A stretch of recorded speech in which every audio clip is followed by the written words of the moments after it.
Hello, welcome back to Brassic Classics with the Westminster P38 Range Rover. I'm just doing a few little jobs on it today.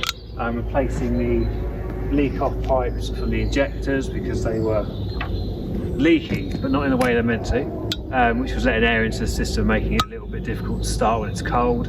So I'm just going to replace those. I might have to take off the intercooler pipe over the top of the engine. But we'll see. I'll bring you in to have a little closer look now, and yeah, it's looking good. Okay, so we're scheduled to have some snow in the next couple of days. I decided to take the Range Rover home from the farm. So these are the leak-off pipes, and they just sit. There's one I've just taken off there. That's a little leak-off point, and that goes to the fuel pump, which you can just about see the end of it there. Yeah, basically this one had perished, which is here, and was just throwing fuel into the injector housings, which you can just about see a bit down there. So 1 and 2 were a bit leaky, and of course that's letting air into the system, which makes it a little bit difficult to start when it's cold. So I'm just going to take off this injector turbo inlet manifold and replace the next one, and hopefully it should start smoothly. Okay, so I'm driving the Range Rover back now.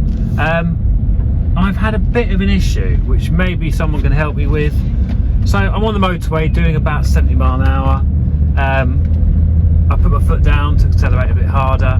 I get an engine warning light, and then I lose revs. I get the engine warning light comes on, I lose power. The engine doesn't cut out, I just lose power.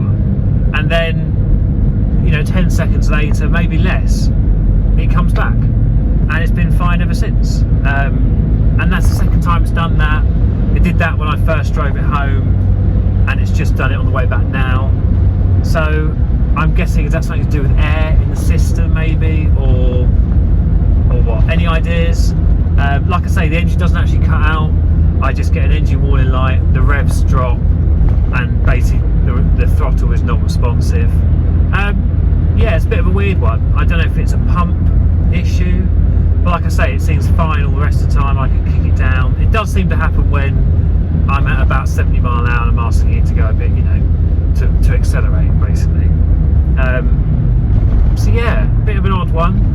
I'm going to do the glow plugs because I've got a little bit, I wouldn't say it's a cold starting issue. I have to turn it over about 3 times and then it will roar into life. Once it's warm, it seems alright. So I'm thinking that's probably, I'm going to start at least with changing the glow plugs, see if that sorts that out.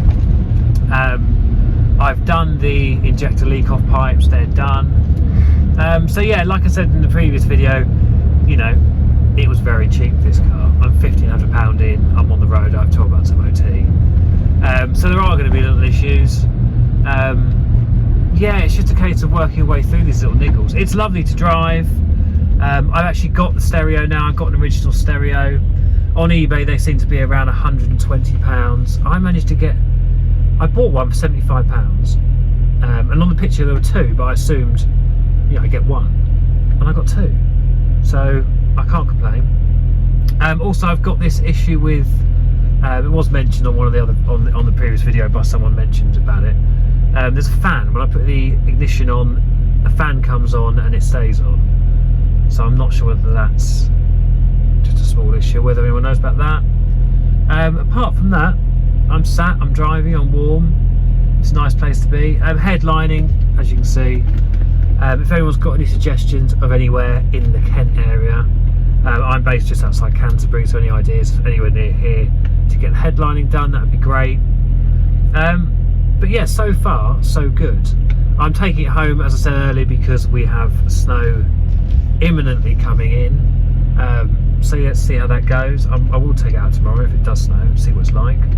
I've just put £30 worth of fuel in it, and I've got a range of 189 miles. Which I imagine is vastly optimistic, but we'll see. Anyway, so yeah, any help with that engine, the revs cutting out would be great. Like I said, engine didn't cut out. I didn't lose the engine. I just lost the revs. So anyway, any ideas, let me know. Thanks very much. So here we are back at Brassic Classics with the Range Rover Westminster in its natural habitat. I would go out for a drive, but I don't fancy it. I don't trust myself not to put it into a bush. Okay, so here's a Range Rover, as you can see it's got gauge.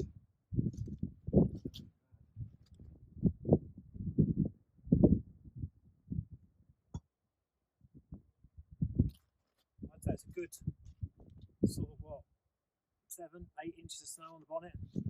I'm going to clear it off and then try and start it up and go out for a little drive while the snow is still here. It's been snowing literally for 2 days straight, and I'm very glad I've got this. Anyway, let's clear it off.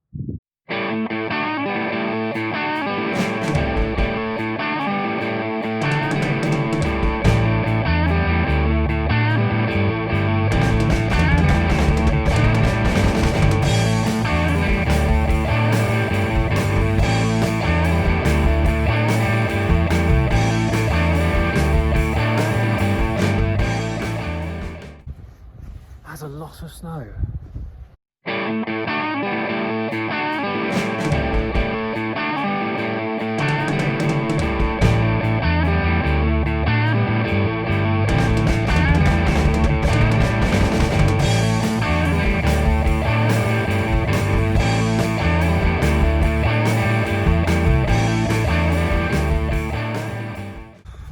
Okay, so once I've got the worst of the snow off, then I'm going to try and start it and see how long it takes to warm up and actually be able to see something out of it. The rear boot release just got jammed and was just clicking at me until the button popped back out and it stopped. All fun. Okay, so that's the worst of the ice and snow off. I wasn't damaging the paint because I wasn't actually reaching the paint. There's like a layer of ice over everything, so seemed alright. Anyway, now I'm going to try and start it. Wish me luck.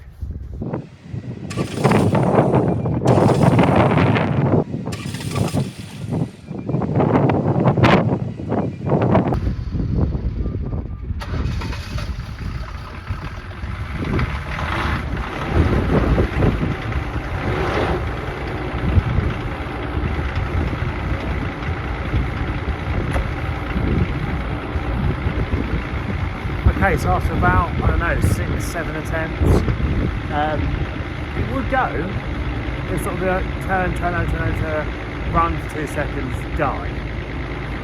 But then it has been sat in this weather for 2 days, I haven't really run it. And I think it needs glow plugs, so that will explain that. But now it's running, it seems alright, it's idling quite nicely. What have I ordered? Obviously, yes, I didn't go out, so I spent lots of time ordering stuff online, like you do. I've ordered new windscreen wipers here. I've ordered the rebuild kit for the climate control unit. Some of the screens, you know, where the ribbon cable starts to fail. I've ordered a service kit for it, and I'm going to order some glow plugs because clearly that's going to be necessary.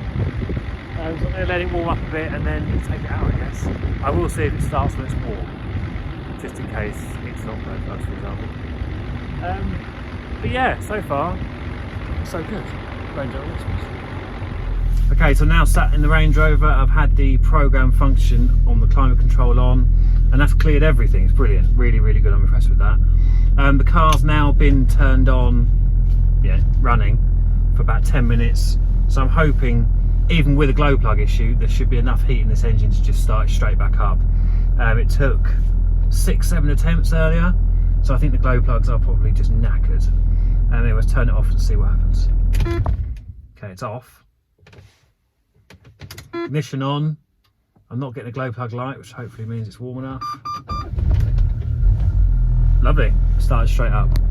Now I'm going to take it out in the snow, see how this goes. Wish me luck.